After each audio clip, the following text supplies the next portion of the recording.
In this video, we aim to help the outsourcer to identify some of the problems associated with outsourcing in general. Outsourcing is now central to how pharmaceutical development and manufacturing gets done. Yet for many outsourcers, identifying the right external partner still starts in a surprisingly unstructured way. Despite the complexity and risk involved, it often begins with emails, personal contacts, old spreadsheets, or even generic online searches. Today's outsourcing landscape is highly specialised.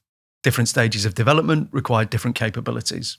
Regulatory expectations also vary by geography. And the difference between a provider who can do the work and one who's truly right for your project can actually be significant. Common challenges include limited visibility of the supplier ecosystem, fragmented information, and higher risk when long lists are built on incomplete context. Generic online searches generally lack nuance and detail, while networks and conferences often surface only a narrow segment of what's really available. In practice, engaging service providers isn't straightforward. Centralised website inquiry systems don't always result in a timely response or any response at all. The need to share CDAs and NDAs before speaking to the right person can also slow early engagement.